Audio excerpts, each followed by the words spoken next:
Let's go, baby. We're back. Randy's got a new haircut. He looks beautiful. This is the prettiest he's looked in our three episodes. Ready Um, to go fast. yeah, guy's fast. His teeth. A fun fact about Randy, actually, he thinks before he needs to do something fast in training, he brushes his teeth. Why don't you tell our thousands of listeners what's going Nah. Yeah. No, there's something about just a fresh mouth. It just feels like I can go faster. on? Yeah, you got to get fresh. Yeah. Have you ever Yeah. timed it? Iced up. No, I should try that though. Yeah, you should. You should eat like a bunch of peanut butter and then run and then go brush the chops and then do another split. Yeah, or like something more like peanut butter could be something, or even something garlicky. Yeah. Then just see what the See have what's like a going on. have a shawarma and then Mm. go run. Get a big shawarma platter going and then wait a couple hours. Yeah, then go try some whatever, 30-meter sprints, time it, and then see where we're at, and then brush my teeth. We should do that. Good experiment. Kelowna. Done. Yeet. All right, nice. Today, so the first two we've had our discussions have been training specific, and today we are going to touch on more of the nutrition aspect because as much content as there is out there on nutrition, everyone I talk to is still incredibly confused about it. And nutrition is one of those things that's extremely simple, but maybe not easy for a multitude of different reasons. So we're going to touch on that. And I'm going to open the floor with the first question. Um, when I met you, Randy, since then your nutrition has changed quite a bit.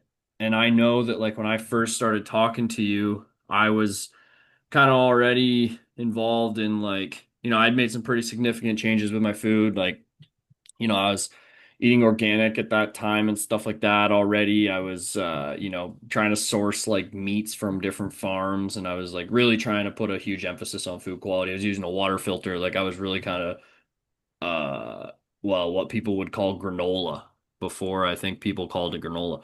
And I remember talking to you about it, and you had a lot of the similar kind of roadblocks or perceived roadblocks that I still hear a lot of people say, like, oh, it's too expensive, or it's too much time, or it's too hard. And I think those lasted for like 3 days, and then you just started making these changes, and now I've had periods of my life where I feel like you're more on it than I am. So why don't you touch on that a little bit and just walk everyone through where you came from and how you got here? Yeah, so I think one sort of definitely that was my reservations around looking at, quality of food where you can get like 2 packs of ground beef, let's say, but like and you can put them up together and one can be your standard run of the mill like ground beef from Alberta, big farm, and then you can stack it up to a local farm in town that's like grass fed and pasture raised and yada yada all the things, and chances are the ground beef from the local farm is going to cost you more. But I think the biggest and that initially, like at face value, it's like, well, the grass fed beef, the local farm, it's going to cost me like another dollar, $2 per pound when I can get this other one.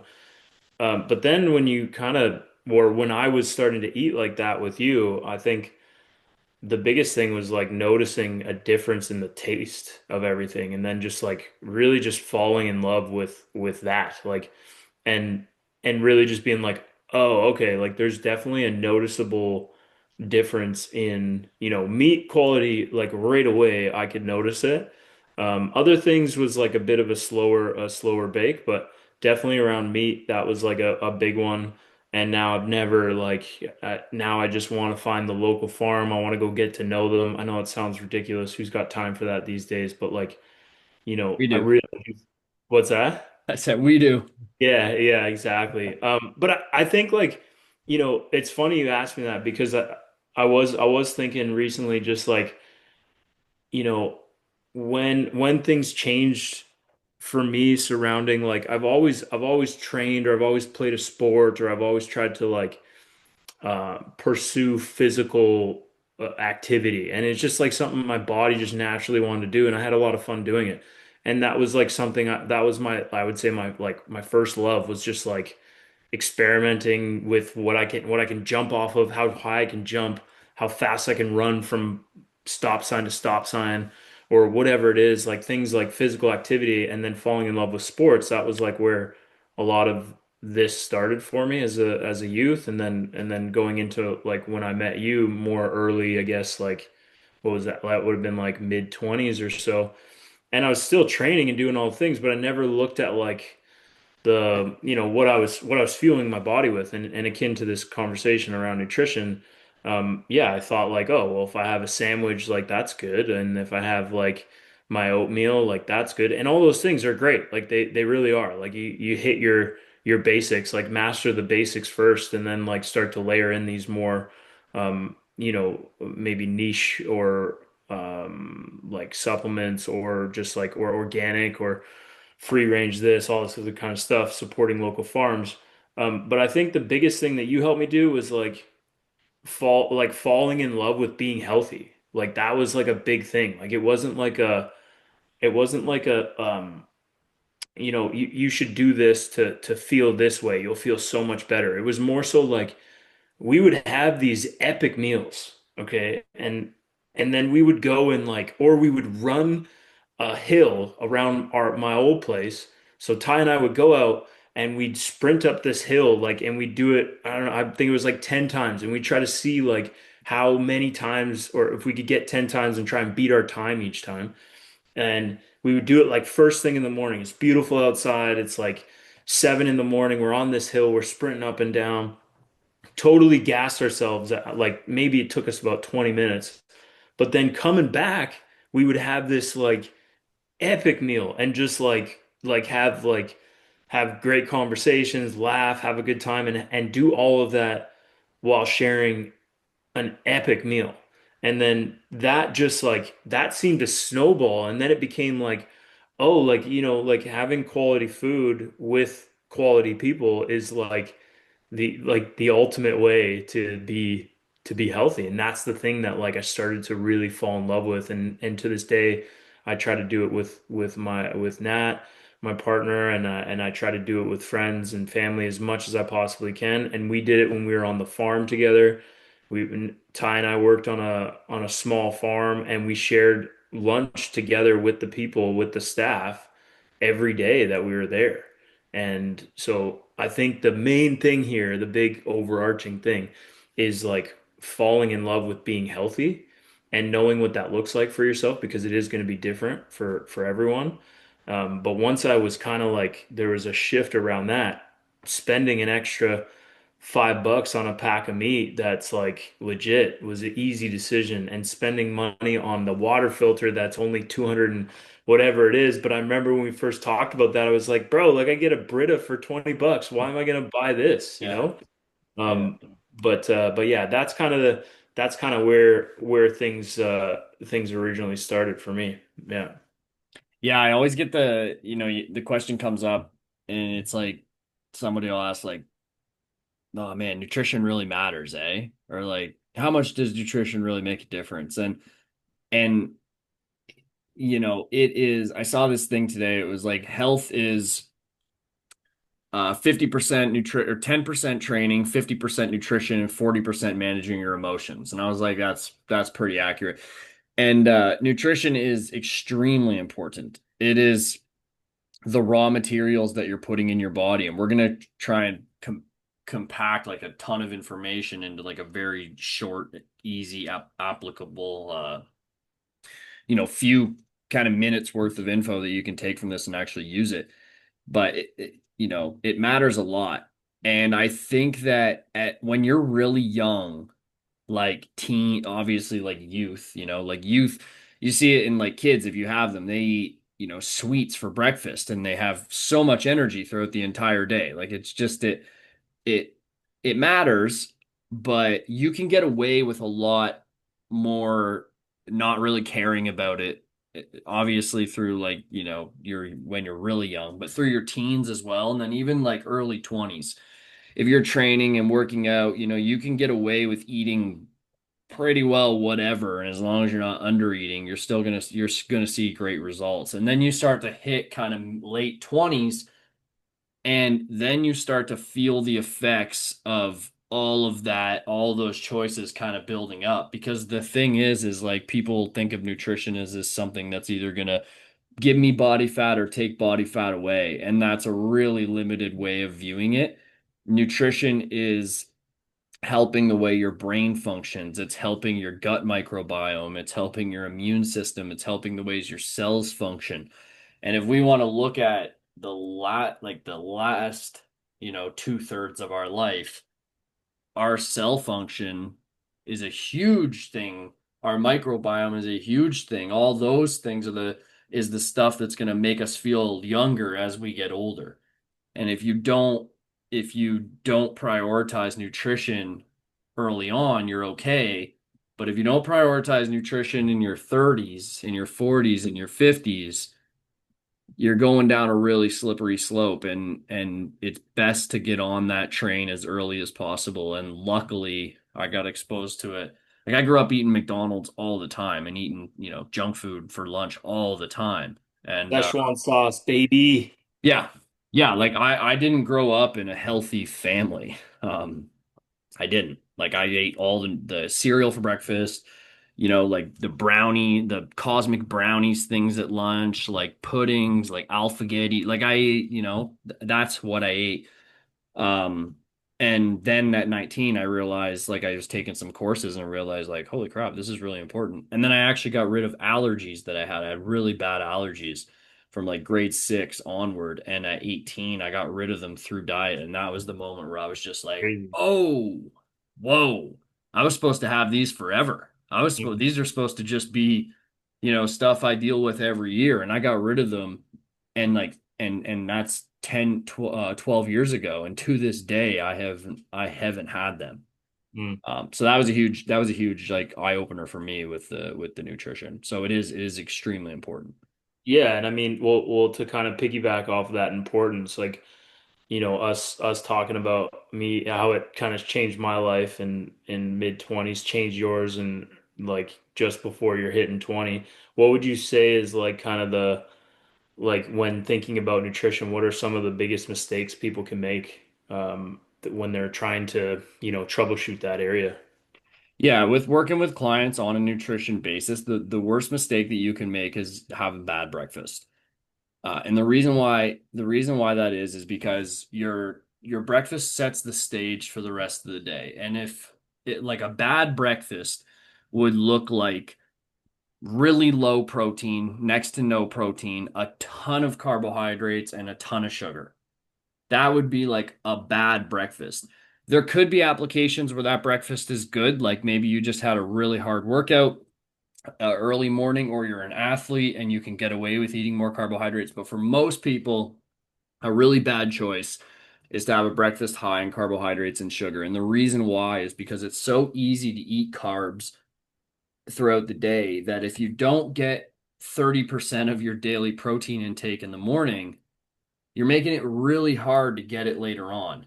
And if you have tons of carbs and sugar in the morning, you're going to get that spike and then you're going to have the crash. And you're not going to go looking for protein when you have that crash. You're going to want more of the same thing that got you up before. So then you get into this big blood sugar crash and spike, which is, we just know it's terrible for you. So way more important than, someone said, I'm only going to eat healthy one meal, breakfast, breakfast, breakfast, breakfast. You want to have lots of protein. You want to have 30 to 40% of your daily protein intake at breakfast. You want to have higher healthy fats. So cooking with butter, coconut oil, have some avocado, some nuts, some seeds, stuff like that. And you want to make sure that your carbohydrates are limited.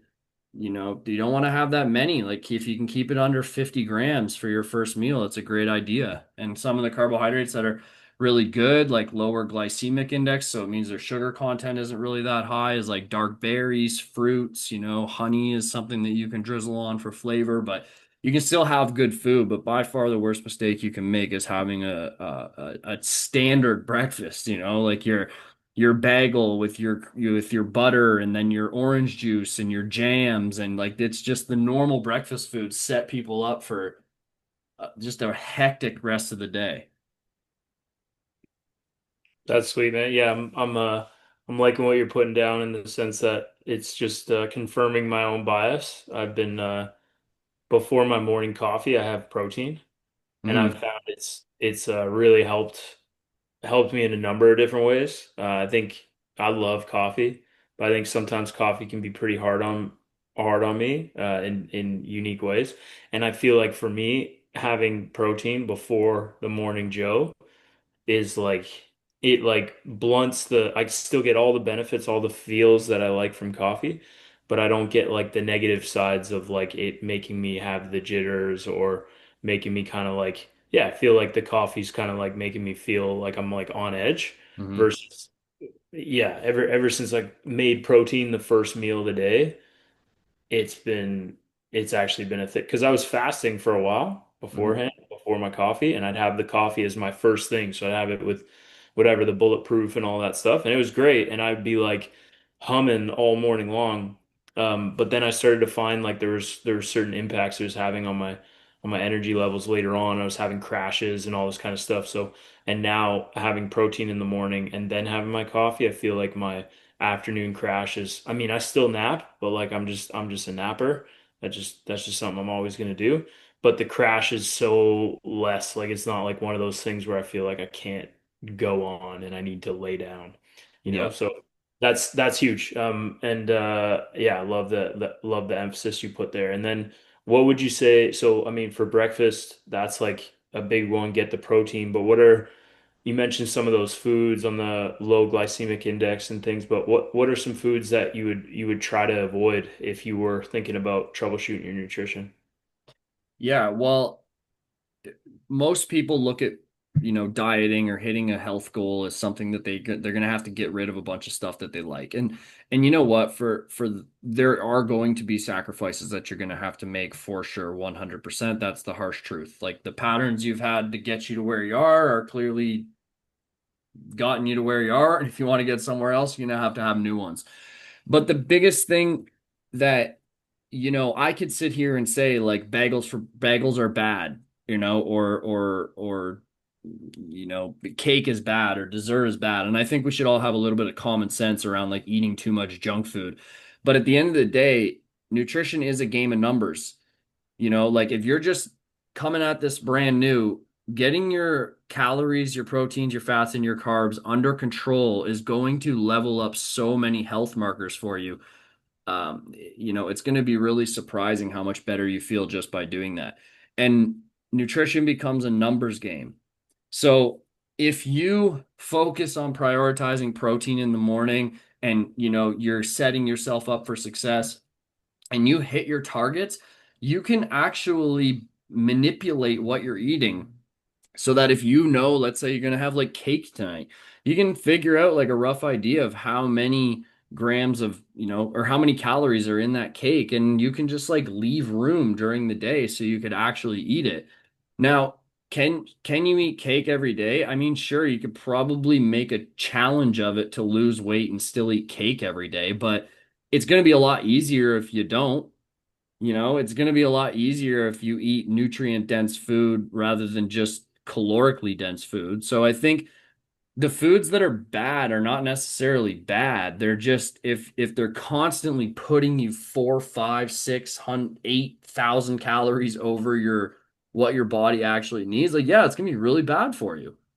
Like, yeah, like, I mean, there might be a time where you are eating in a surplus. Like, if you're trying intentionally to gain weight, you need to eat in a surplus. But if you're trying to lose weight and you're having symptoms of, like you're overweight, your doc's telling you your blood sugar levels are out of control, you're pre-diabetic, like you're not fit, your VO2 max is like you don't even know what that is, it's crap, like you can't walk up the stairs without being out of breath, like yeah, there might be foods that are bad for you because they're making it way too easy for you to just perpetuate the things that you're doing that have gotten you to this unhealthy state. So it's like, yeah, you're gonna have to make changes. You're gonna have to recognize that these foods are not supporting you in your goals, but it doesn't mean that you can't ever eat them. You just have to put a magnifying glass or a microscope on what's going into your body, and if you really want it that bad, you can figure out a way to work it in. Like that's one thing that I think people miss out on. And I was having this conversation with somebody the other day where it was like they were saying that their addiction is fast food. And I was telling them how when I was gaining weight, which I put on quite a bit of weight. I put on like 25 pounds and like 20 pounds in 3 months or something like that. Like I put on a lot of weight and intentionally. Uh, and and I was what I would do was because this is what I do when I gain weight, and I don't really recommend it because I've never really met anybody else who does it this way. But but I will eat I will wake up, I will eat a massive meal at like 11 o'clock. So I like don't eat in the morning. I work, I have coffee I have coffee, I work, and then around 11 o'clock I'll have a massive meal, right? And this meal is like super high in protein. I would have some extra carbs, and that meal would be around 2,000 calories. So then I would go and middle of the day, I would have a snack. And that snack would be really calorically dense. It was easy to eat, and that snack was around 800 calories. And then I would go and train and do my thing, and I would come home at the end of the day around 7 p.m. and I would cook a meal. I'd cook a meal with a full pound of ground beef, a cup, just over a cup of dry rice, a vegetable of my choice, a bunch of mayonnaise, a bunch of sauce, like stuff that I really liked, and I'd Big put it in a sauce. bowl. Yeah, big sauce guy, and one of these big big Asian full bowls, and it was brimmed, and I would sit on the couch and watch Netflix and just crush this food. And it took me an hour to eat, and that meal was 2,100 calories. So I was eating like 4,800 calories in two meals and a snack, which it's a lot of food, but I liked it. Like I just sit there, chill, whatever. But my point is this: one day I was coming home from the gym, and I was like, you know what? I haven't had fast food in so long. I'm gonna go get some. And I had a really big lift and I didn't have groceries, and I went and I just like stopped. I stopped at McDonald's and I got like six double cheeseburgers, and I think that was it actually. I think I just got like six double cheeseburgers. And I was driving home. My drive home was 15 minutes, and I ate all six double cheeseburgers before I got home. And then I get home and I'm going upstairs and I'm just like, yo, I feel full, but I don't feel stuffed. It only took me 15 minutes, and I checked the calories and it was 2,300 calories. And the eye-opening thing for me was like, I just ate 2,300 calories in 15 minutes and I don't feel that full. But when I eat 2,100 calories of that, like nutrient dense, real food bowl of food, that takes me an hour and a half, like an hour and 10 minutes to eat, and I'm stuffed at the end of it. And I was like, yo, this is how people get so fat off fast food because it's so easy to eat. So again, like there's no real bad food. You just if it can be bad for you if it's constantly pushing you over the limit. And you got to know what Eh, those totals Why? are for you. Sorry, everyone. My dog is going off here. Nobody heard it. Good. Good. That's if anyone hasn't counted calories before, I definitely encourage you to do that. Just try, even if it's just for a day, to understand how many calories that really is that Ty just talked about eating. That is a boatload of food. Yeah. And to even come close to that, but also on more of an individual level, you know, having an understanding of if you just do it, if you just do it one time, even if it's just for a day, it'll give you enough information of like, okay, the chances are you have we have preconceived ideas about certain foods and we all do it. We label them good, bad, uh, a lot of calories, too much salt, this, that, or the other thing. But just getting an idea of like what a sweet potato or a chicken breast or like your favorite chocolate bar, like just having an idea of like what all that amounts to in a day can be super useful. Like, because we're not saying you got to count calories for the rest of your life. Because I sure as heck don't do it. I don't have time for that, nor do I care to really like stress about all those things. But just getting an idea, doing it once will really help just on the long term kind of get a feel for where you're at with nutrition. Big time. And it'll shine the light on what you're doing. Like I'll get a lot of male clients and they'll send me, Hendrix, here. they'll ask me, nobody can hear your dog, by the way. Oh, sweet. Okay. Yeah, I don't know Can you why, hear but that? no, can't hear anything. Good. Um, I'll have a client send me something, be like, dude, 190 grams of protein, are you serious? And I'm like, yeah. And he's like, bro, I'm eating 60. And I'm like, well, yeah, welcome to the show, man. Like this is why you're having such a hard time with looking the way you want to look and feeling the way you want to feel. You're eating a third of the protein that you need to. And it's like if you're not, yeah, like it's just so important and it's so obvious when you look at it. And manipulating your day and your meals to fix it is really not that hard. And it doesn't mean you have to avoid, foods that you love. Hmm. Like if you have a sugar addiction, yeah, you're gonna need to kick that. But it's like, that would be like someone that's addicted to like cocaine and they want to change. And you're like, well, you don't have to give up the cocaine to change. Yeah, you do. Like you do. You definitely got to stop doing it? So like if you have a sugar addiction, like yeah, you're gonna have to kick that. But like life's gonna be better when you do? Yeah. Like it's yeah. Nutrition is a very complex topic because it's very case specific, right? But in the grand scheme of things, the people that keep asking the same questions are the people that just haven't really committed to figuring it out. Because once you figure it out, everyone realizes like it's actually not that hard. It's not that hard. And starting like you said with breakfast, like focus on a meal. That's Yep, so one good. meal. Like, just focus on one meal, and that's probably the one that, I mean, why not? That's the one that's gonna catapult you into the kind of day you're gonna have. So you may as well make that the one. And, Right, right. and every day just nail that. And then who cares what happens the rest of the day? So long as you hit your breakfast goal, whatever that is, make that the focus. I think that's a really good actionable item for Yeah, it's a perfect domino effect.